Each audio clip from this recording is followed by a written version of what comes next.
സ്നേഹ ആറാം തമ്പുരാന്റെ ലൊക്കേഷനിൽ ഒരു റിയൽ ഫൈറ്റ് നടന്നിട്ടുണ്ട്. ഞാൻ കണ്ടു. കണ്ടോ?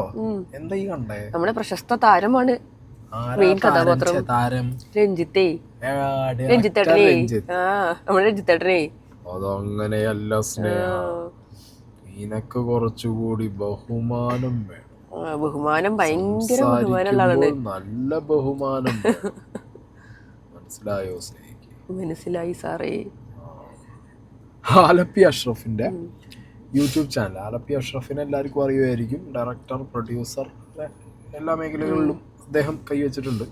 സോ മൂപ്പരുടെ യൂട്യൂബ് ചാനലിനകത്ത് വന്നൊരു വീഡിയോയിലാണ് ഈ സെറ്റിൽ എന്താണ് നടന്നത് അല്ലേ, ആറാം തമ്പുരാന്റെ സെറ്റിൽ നടന്നത് റിയൽ ഫൈറ്റ് എന്ന് പറഞ്ഞിട്ട് അങ്ങേര് ഡയറക്ടർ രഞ്ജിത്ത് ആരെ തല്ലി? ഒടുവിൽ ഉണ്ണികൃഷ്ണൻ. യെസ്, ഒടുവിൽ ഉണ്ണികൃഷ്ണൻ. അത് നോക്കണേ, രഞ്ജിത്തും ഒടുവിൽ ഉണ്ണികൃഷ്ണൻ ഏട്ടനോട് കേട്ടോ അവിടെ തല്ലി ആണ്. അത് തന്നെയാണ് കാരണം. ഒടുവിൽ ഉണ്ണികൃഷ്ണൻ എന്ന് പറഞ്ഞ വ്യക്തി ഈസ് നോ മോർ. അതെ, മനസ്സിലായോ? അതുകൊണ്ട് അവർ റെസ്പെക്ട് കൊടുത്തു ഡയറക്ടർ രഞ്ജിത്തിനും. അതായത് ഞാൻ റെസ്പെക്ട് കൊടുത്തിട്ടാണ് സംസാരിച്ചത്. ഡയറക്ടർ രഞ്ജിത്തിനും നമ്മൾ ഡയറക്ടർ രഞ്ജിത്ത് എന്നാ പറഞ്ഞത്. റെസ്പെക്ട് കുറവൊന്നുമില്ലല്ലോ. മരിച്ചുപോയ ഒരാളെ ഏട്ടെന്ന് വിളിച്ചു, എന്താ പ്രശ്നം? എന്താ പ്രശ്നം? രഞ്ജിത്തേട്ടന് കുറച്ചേ ആണെങ്കിലും ഫൈൻ.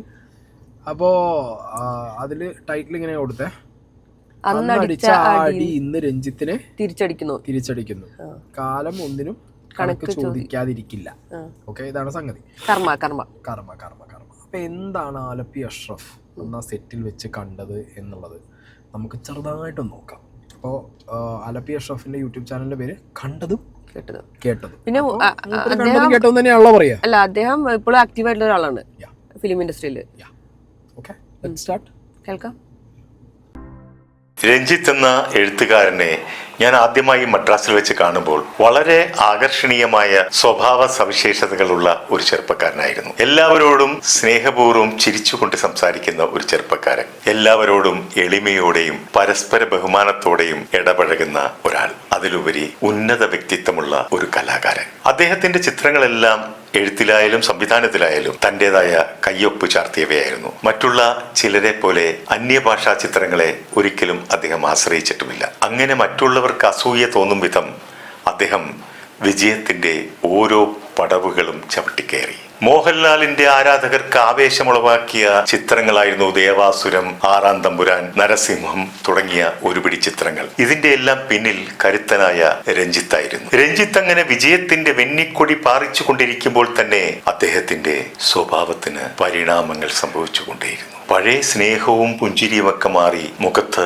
ദേഷ്യവും ഗൗരവവും നിറച്ചു. പിന്നീട് മറ്റുള്ളവരെ പുച്ഛത്തോട് കാണുകയും ഞാനാണ് ശരി, ഞാൻ മാത്രമാണ് ശരി എന്ന മനോഭാവത്തിലേക്ക് കടന്നു. I am the state, I am the nation എന്നൊക്കെ പറഞ്ഞതുപോലെ ഐ ആം ദി സിനിമ എന്ന നിലപാടിലേക്ക് അദ്ദേഹം വന്നു. രഞ്ജിത്തിന്റെ ഇത്തരം തെറ്റായ വിശ്വാസങ്ങളെ ഊട്ടിയുറപ്പിക്കാൻ കുറെ പരിവാരങ്ങൾക്കും ക്ഷാമമില്ലായിരുന്നു. രഞ്ജിത്ത് പറയുന്ന പല കാര്യങ്ങളോടും പൊതുസമൂഹത്തിന് യോജിക്കാൻ കഴിയുമായിരുന്നില്ല. രഞ്ജിത്ത് പറയുന്നു, എനിക്ക് പൊതുസമൂഹത്തോട് യാതൊരു പ്രതിബദ്ധതയുമില്ലെന്ന്. ഞാൻ ആകെ ചെയ്യുന്ന ഒരു ക്രൈം എന്ന് പറഞ്ഞാൽ സിനിമ ചെയ്യുന്നത് മാത്രമാണെന്ന് അദ്ദേഹം പറയുന്നു.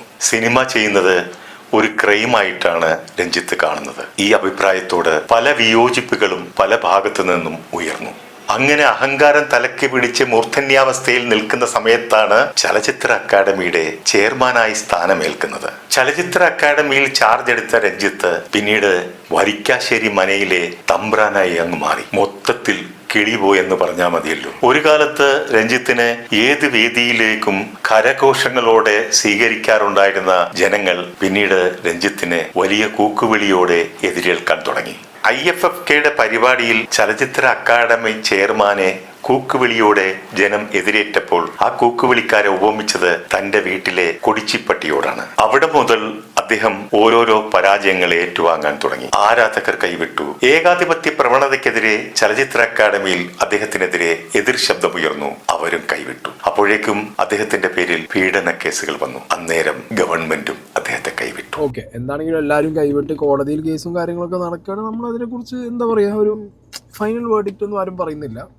ചെയ്തിട്ടുണ്ടെങ്കിൽ അനുഭവിക്കട്ടെ, ഇല്ലെങ്കിൽ കേസ് ക്ലോസ് ചെയ്ത് പോരട്ടെ. Okay, what ever it is. ഇപ്പോൾ ഈ പറഞ്ഞ കാര്യങ്ങൾ എല്ലാവരുടെ ലൈഫിലും ആപ്ലിക്കബിൾ ആയിട്ടുള്ള ഒരു സംഗതി തന്നെയാണ്. സക്സസ് മണി ഫെയിം ഒക്കെ വരുന്ന സമയത്ത് മനുഷ്യനാണെങ്കിൽ അത് തലയ്ക്ക് പിടിച്ചിട്ടുണ്ടാവും. ഓക്കെ, അതല്ല ഞാൻ ദ സെയിന്റ് ആണെന്ന് ആർക്കും അങ്ങനെ പറയാനൊന്നും പറ്റില്ല. ഉണ്ടോ ഈ ആലോചിച്ച് ഹാപ്പൻസ്. പിന്നെ അത് മാറി പൈസയും money power, muscle power, political power ഒക്കെ വരുന്ന സമയത്ത്, കൂടുന്ന സമയത്ത് ആർക്കാണെങ്കിലും ആ സാധനം തലയ്ക്ക് പിടിക്കും. പിന്നെ ചിലരുണ്ട് തലയ്ക്ക് പിടിച്ചാലും ഞാൻ ഡൗൺ ടു എർത്ത് ആണേ, ഞാൻ പാവപ്പെട്ടവനാണ്, സാധാരണക്കാരനാണെന്ന് കാണിക്കുന്ന കുറച്ച് ആൾക്കാരുണ്ട്. അവരെ പിന്നെ പറഞ്ഞിട്ട് കാര്യമില്ല, അവർ കാട്ടിക്കൂട്ടലാണ്.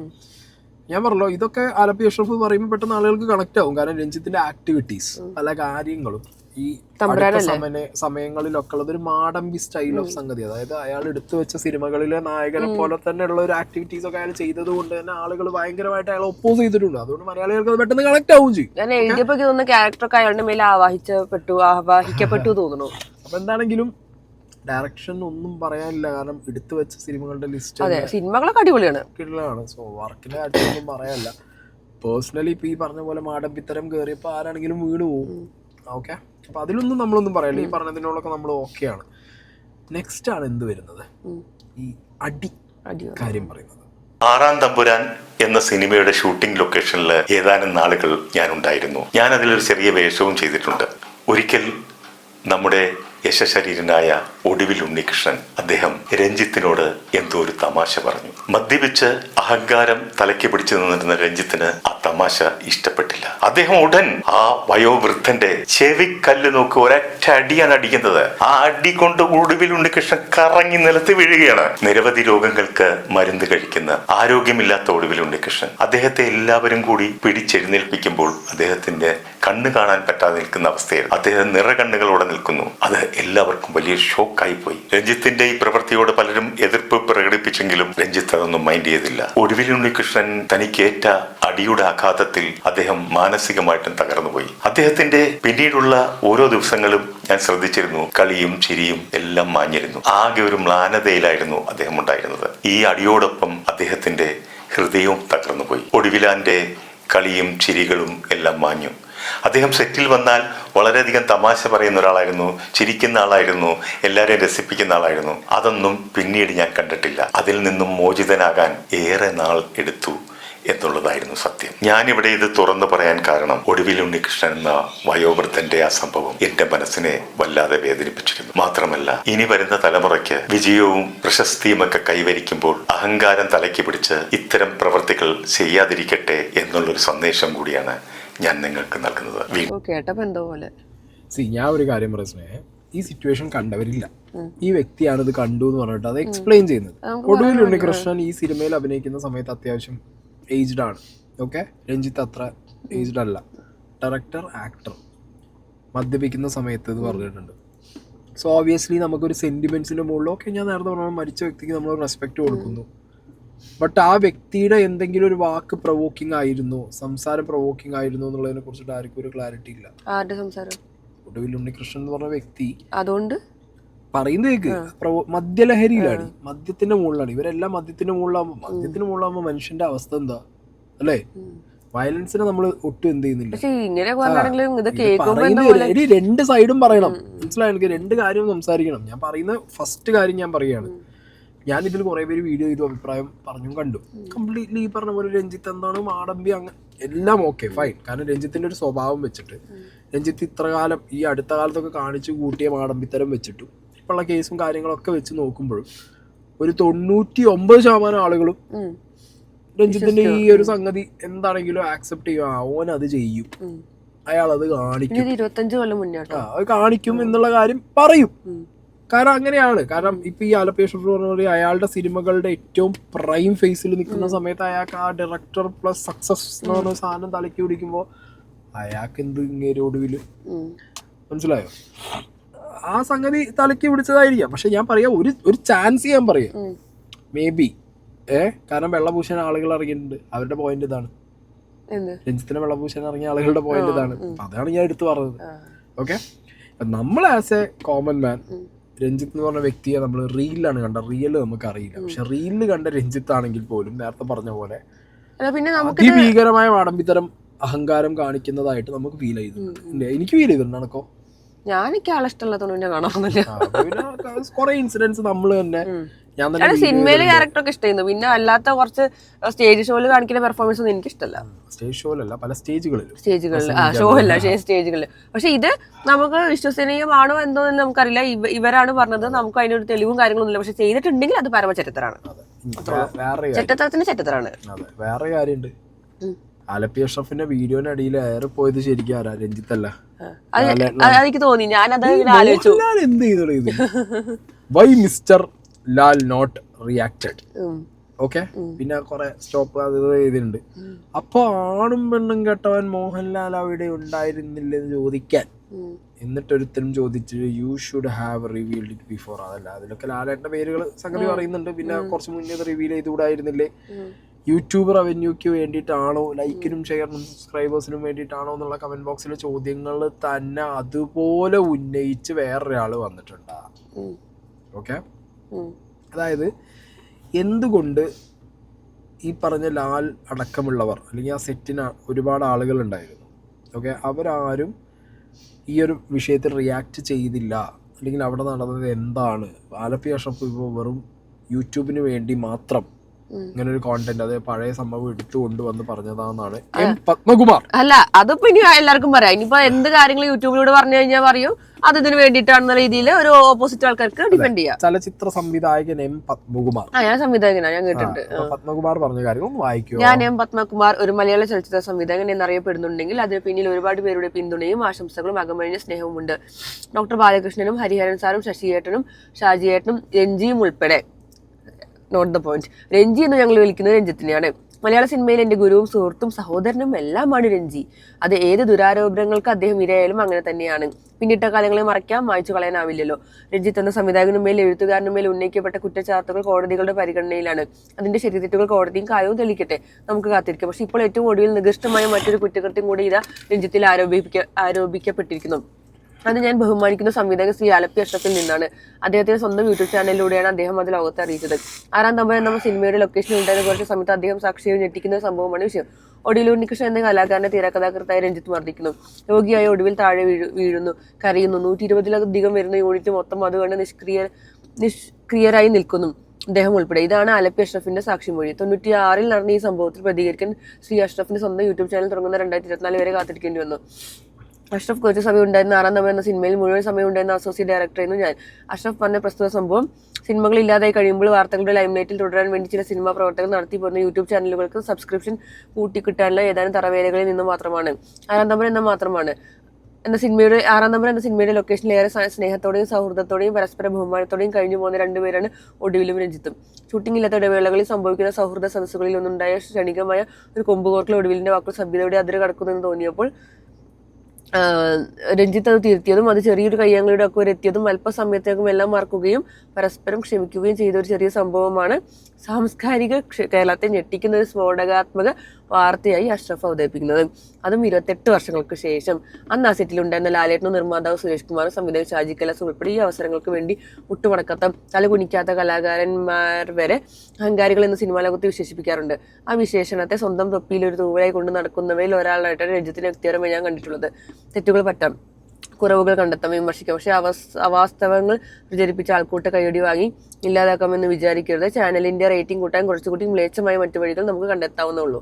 ഓക്കെ, അപ്പൊ നമ്മൾ അടുത്ത മ്ലേച്ഛ വഴികൾ നമുക്ക് നോക്കാൻ വേണമെങ്കിൽ, അതായത് ഇപ്പൊ ഈ വ്യക്തി പറഞ്ഞു വെച്ച കാര്യങ്ങളിലൂടെ പോയ ഒരു കാര്യം മനസ്സിലായി, സംഭവം നടന്നിട്ടുണ്ട്. അതെ, അത് അയാൾ പറഞ്ഞു കറക്റ്റ് ആയിട്ട് സംഭവം നടന്നിട്ടുണ്ട്. രഞ്ജിത്ത് ഒടുവിൽ ഉണ്ണികൃഷ്ണനെ അടിച്ചിട്ടുണ്ട്. അത് എന്ത് റീസണിന്റെ മുകളിലാന്നുള്ളത് അതിപ്പോ നമുക്കൊന്നും ടൈം ട്രാവൽ ചെയ്ത് ബാക്ക് പോകേണ്ടി വരും. ഇതിപ്പോ അവിടെ കണ്ടതും കേട്ടതുമായിട്ടുള്ള ആലപ്പി അഷ്റഫ് പറയുന്നു, കണ്ടതും കേട്ടതുമായിട്ടുള്ള ഇനി വേറെ ആരെങ്കിലും അല്ല, ഒടുവിലിന്റെ വാക്കുകൾ സഭ്യതയുടെ അതിര് കടക്കുന്നു എന്ന് തോന്നിയപ്പോൾ രഞ്ജിത്ത് തിരുത്തി. ഞാൻ നേരത്തെ പറഞ്ഞ കാര്യം വൈഭാഷ ചെയ്ത് വരുന്ന ഒരു കഥ പറയാം. രഞ്ജിത്ത് തിരുത്തി, നല്ല മനുഷ്യനാട്ടോ. അങ്ങനെ തിരുത്തിയത് മുഖത്ത് ചപ്പുകുറ്റിയൊക്കെ അടിച്ചിട്ടാന്നുള്ളൂ, അത്രേ ഉള്ളൂ. ആലപ്പി അഷ്റഫ് ഇത്രേ പറഞ്ഞിട്ടുള്ളൂ, സംഭവം നടന്നിട്ടുണ്ട് എന്നുള്ള കാര്യം കൺഫേം ആയി. ആലപ്പി അഷ്റഫ് എന്താ പറഞ്ഞേ? ഇയാളുടെ ഈ ആഡംബിത്തരവും പണവും പ്രശസ്തിയും പ്രതാപവും money power, muscle power, political power കയ്യിൽ വന്ന സമയത്ത് ഇയാളുടെ സ്വഭാവം മാറി. ഇയാൾ ഈ കാണിക്കുന്ന ധാർഷ്ട്യം, അതൊന്നും ഒരൊറ്റ വീഴ്ച ഹേമ കമ്മിറ്റി റിപ്പോർട്ടും തുറന്നു പറച്ചിലും വന്നപ്പോൾ കേസും കൂട്ടുമായിട്ട് ആ വിഗ്രഹമാണ് വീട് ഉടഞ്ഞത്, അവിടെ ഓടിയായി. അല്ലെങ്കിൽ സ്റ്റേജിൽ കയറിയിട്ട് മറ്റേ കുട്ടികളെ കൂക്കിയ സമയത്ത് ഡയലോഗ് അടിച്ചപ്പോ തന്നെ ഇയാൾ അത് മാത്രല്ല പല സീനിലായിട്ട് ഇയാളുടെ ഇത് പോയിട്ടുണ്ട്, ഇയാളുടെ ആറ്റിറ്റ്യൂഡ് കാരണം ഇയാളുടെ വിട്ടുപോയിട്ടുണ്ട്. അപ്പൊ അങ്ങനെ ഒരു സാഹചര്യത്തിൽ ഇപ്പൊ ഇതും കൂടി ആയപ്പോ മൂപ്പര് ആലോചിച്ചതാണ് പണ്ടത്തെ ഒരു കർമ്മ, പണ്ട് ഇയാളുടെ അത് ശരിക്കും ഇപ്പൊ ഞാനാണെങ്കിലും സ്നേഹയാണെങ്കിലും ഇപ്പൊ നമ്മൾ ആരാണെങ്കിലും നമുക്കൊരു സിറ്റുവേഷൻ വരികയാണ്, നമ്മളൊരു എന്താ പറയാ നമ്മളെ ഒരു സിറ്റുവേഷൻ എന്ന് പറഞ്ഞാൽ നമ്മളുടെ ഒരു ബാഡ് ഫേസ് അല്ലെങ്കിൽ നമ്മളുടെ ഒരു ബാഡ് പാച്ചിലൂടെ നമ്മൾ പോകുമ്പോൾ പലരും ചിലപ്പോൾ നമ്മൾ ചെയ്തതും നമ്മൾ വിട്ടുപോയതും ചിലപ്പോൾ മനഃപൂർവ്വം ചെയ്തതുമായിട്ടുള്ള കാര്യങ്ങൾ ഇതിന്റെ കർമ്മയാണെന്ന് പറഞ്ഞ് ചൂണ്ടിക്കാണിച്ചു വരും. അത് വരാതിരിക്കൊന്നുമില്ല. ഓക്കെ, ഇതിപ്പോ ചെയ്ത കാര്യമാണല്ലോ രഞ്ജിത്ത്, ഇല്ല എന്നുള്ളത് വെളുപ്പിക്കാൻ വന്ന ആളും പറയുന്നില്ല. അത് വെളുപ്പിക്കാൻ വന്നതെന്ന് ഞാൻ ഒരിക്കലും പറയില്ല, കാരണം സുഹൃത്തായതുകൊണ്ട് അയാൾക്ക് അയാളുടെ ഭാഗം നിന്ന് സംസാരിക്കാം, വിഷയമില്ല. പിന്നെ വേറെ കാര്യമുണ്ട്, ഇതെല്ലാരും കാണണമെന്നില്ല, കാരണം മദ്യപിച്ചോണ്ടിരിക്കുമ്പോഴാന്ന് പറഞ്ഞത് മേ ബി ആ ഷൂട്ടിംഗ് ഒക്കെ കഴിഞ്ഞാൽ എല്ലാവരും പാക്കപ്പ് ആയി കിടന്ന സമയത്ത് രാത്രി ഇവർ 2-3-4 പേരോ 5-6 പേര് ചുറ്റും കൂടി സമയത്ത് ആവാം ആ സംഭവം. ആ സമയത്ത് ലാലേട്ടൻ ഇല്ലെങ്കിലോ ആ സമയത്ത്, അതാണ് ഞാൻ ആലോചിക്കുന്നത്. അറിഞ്ഞതിന് ശേഷം ലാലേട്ടൻ ചോദിക്കാൻ പോകേണ്ട ആവശ്യമില്ല, കാരണം അവര് വന്ന് റെഡിയാക്കി എന്നാണ് പറഞ്ഞത്. എല്ലാം പറഞ്ഞു ചോദിച്ചിട്ടില്ല എന്ന് ആരും പറയണില്ല, അതൊന്നും നമുക്കൊന്നും പറയാൻ പറ്റില്ല അവരുടെ സൈഡിൽ നിന്ന്. ഇപ്പൊ എന്താണെങ്കിലും ഞാൻ പറഞ്ഞല്ലോ, ഇത് ആലപ്പി അഷ്റഫിന് ഇപ്പൊ പറയാൻ തോന്നിയതിൽ ഒരു തെറ്റുമില്ല. ആലപ്പി അഷ്റഫിന് ഇപ്പോഴാണ് പറയാൻ തോന്നിയത്. ഇപ്പൊ ഞാൻ പറയാം, രഞ്ജിത്ത് എന്ന് പറഞ്ഞ വ്യക്തിക്കെതിരെ കേസില്ല, രഞ്ജിത്ത് ആ പഴയ പോണ പോക്ക് അങ്ങനെ പോവാ. ചിലപ്പോ ആലപ്പി അഷ്റഫ് അറിയില്ല, അങ്ങനെ കണ്ടാ മതി, ചിലപ്പോ അറിയില്ല. ഇപ്പൊ രഞ്ജിത്ത് ഒരു ടോപ്പിക്കാണ്, യൂട്യൂബിൽ ആണ് പറഞ്ഞു, വീഡിയോ വ്യൂസ് വേണ്ടിട്ടാണെങ്കിൽ സംഭവം ഉള്ള കാര്യം തന്നെയല്ലേ. ഇപ്പൊ നിങ്ങൾ ഈ വ്യക്തി ഇപ്പൊ രഞ്ജിത്തിനെ കുറിച്ച് എഴുതി, രഞ്ജിത്ത് സുഹൃത്താണെന്ന് പറഞ്ഞു, ഒരു സുഹൃത്തിനെ പ്രൊട്ടക്ട് ചെയ്യാൻ വേറൊരു സുഹൃത്തെ എഴുതി എന്ന് പറയുമ്പോൾ നിങ്ങൾക്ക് കൊള്ളാൻ പാടില്ല. ഫ്രണ്ട്ഷിപ്പ് ഉണ്ടെങ്കിൽ നല്ലതാട്ടോ, നല്ല ഫ്രണ്ട്ഷിപ്പ് ആണ്, ഒരു കുഴപ്പമില്ല. അപ് ടു എ പേഴ്സൺ എന്തോ ഇങ്ങനെ ആക്കി പറയുന്നത്. ഞാൻ നല്ലത് പറഞ്ഞിട്ടുള്ളൂ, ഫ്രണ്ട്ഷിപ്പ് മാറ്റേഴ്സ്. അപ്പൊ എനിക്കും അങ്ങനെയാണ്. അറിയാലോ, എനിക്ക് അടുത്ത കാലത്ത് കുറെ ക്രഷുകൾ ഉണ്ടായിരുന്നു, മനസ്സിലായി. ഓക്കെ ഗൈസ്, ഇതാണ് വിഷയം. നടന്നിട്ടുണ്ട് സംഗതി നടന്നിട്ടുണ്ട്. അല്ല, കയ്യാങ്കളി വരെ എത്തി എന്ന് പറഞ്ഞിട്ടുണ്ട്, പക്ഷെ മുഖത്തടിച്ച കാര്യം കറക്റ്റ് പറയണില്ല. മുഖത്തടിച്ചിട്ടുണ്ടെങ്കിൽ പറഞ്ഞ പോലെ തന്നെ ഭയങ്കര ചരിത്രമാണ്, പരമചരിത്രമാണ്. വയലൻസ് മോശമാണ്, പറഞ്ഞിട്ട് കാര്യമില്ല. അത് എത്ര വയസ്സുള്ള ആളെന്ന് ആലോചിക്കണം. എന്തായാലും ഒരു ബഹുമാനമൊക്കെ കൊടുക്കുകയും ശരിക്കും പറഞ്ഞാൽ അടിക്കരുന്ന ഉദ്ദേശിച്ചു. എനിക്ക് ആ ക്യാരക്ടറും കൂടി ഇങ്ങനെ ഈ സ്ക്രീനിൽ കണ്ടപ്പോ എന്തോ പോലെ, ആ സ്ക്രീനിലൊക്കെ ഇങ്ങനെ ക്യാരക്ടർ ഭയങ്കര നമ്മുടെ ഉള്ളില് ഭയങ്കര ടച്ചിങ് ആയി പോകുന്നുണ്ടായിരുന്നു. ശരിക്കും ധാരാവി ഒറ്റ ദിവസം കൊണ്ട് ഒഴിപ്പിച്ച ലാലേട്ടൻ ശരിക്കും ചോദിക്കണ്ടേ, ലാലേട്ടൻ ചിലപ്പോൾ ചോദിച്ചിട്ടുണ്ടാവും, രഞ്ജിത്തെ എന്താ പറ്റി ടോൺ അറിയാലോ, എന്നോട് അങ്ങനെ ചോദിച്ചേ എന്താ മുന്നേ സായി എന്താ. അപ്പൊ ഓക്കെ ഗൈസ്, പരിപാടി കഴിഞ്ഞിരിക്കുകയാണല്ലേ, പോണ്ടേ? പോവാ.